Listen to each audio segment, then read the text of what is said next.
Hi అండి, నమస్తే. Welcome to SMB kitchen. ఈరోజు నేను చేస్తున్న రెసిపీ బీరకాయ కర్రీ అండి, బీరకాయ కూర. దీనికి కావాల్సిన పదార్థాలు: 1/2 కిలో బీరకాయ తీసుకున్నానండి, సన్నగా తరిగినాను.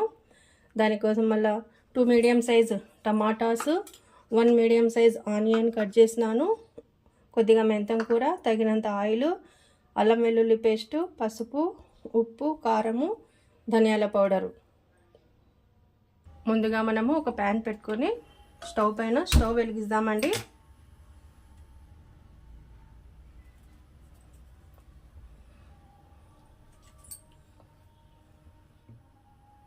ప్యాన్ హీట్ అయిన తర్వాత 1 టీ గ్లాస్ హాఫ్ ఆయిల్ వేద్దామండి. ఆయిల్ హీట్ అయిందండి. దీంట్లో కట్ చేసుకున్న ఆనియన్ వేద్దాము.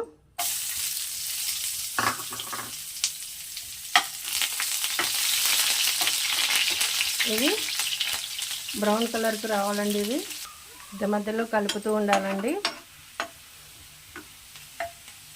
ఆనియన్ బ్రౌన్ కలర్ అయిన తర్వాత అందులో అల్లం వెల్లుల్లి పేస్ట్, మెంతం కూర వేసి కలుపుదామండి.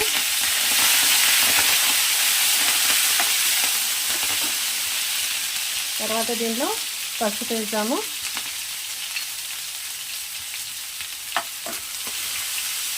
కలిపిన తర్వాత కట్ చేసి పెట్టుకున్న బీరకాయలు వేద్దామండి.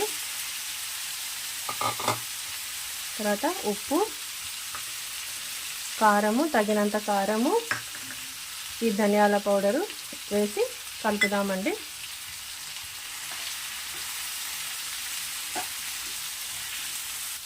కలిపిన తర్వాత ఈ టమాటాస్ వేసేసి మూత పెట్టేద్దామండి, కలపకుండా. దీనిలో నీళ్ళు వేయకూడదండి, మంట లో ఫ్లేమ్లో పెడతాము. 3 మినిట్స్ తర్వాత మూత తీసి ఒకసారి కలుపుదామండి. చూడండి, వాటర్ లేకున్నా కూడా నీట్గా బాగా ఉడుకుతాయండి బీరకాయలు. దీనిలోనే నీళ్ళు ఉడుకుతాయి. బీరకాయలోనే మనం వాటర్ వేసి ఉడికిస్తే టేస్ట్ బాగుండదండి.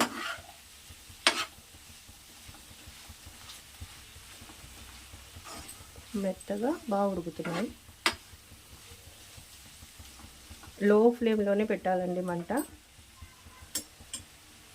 ఇంకా 2 మినిట్స్ ఉడకనిద్దాము. ఇంకొకసారి కలుపుదామండి.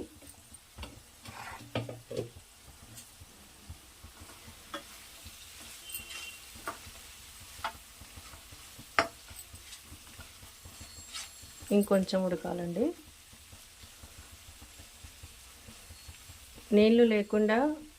నీళ్ళు వేయకుండా మనము కర్రీ చేస్తున్నామంటే మనము సన్న ఉప్పు వేసుకోవాలండి.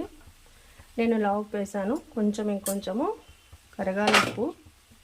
టమాటా వేసాను కదా, అందులోనే నీళ్ళు ఉరుతాయండి. మూత పెట్టేసాము. ఇప్పుడు ఇంకోసారి కలుపుదామండి.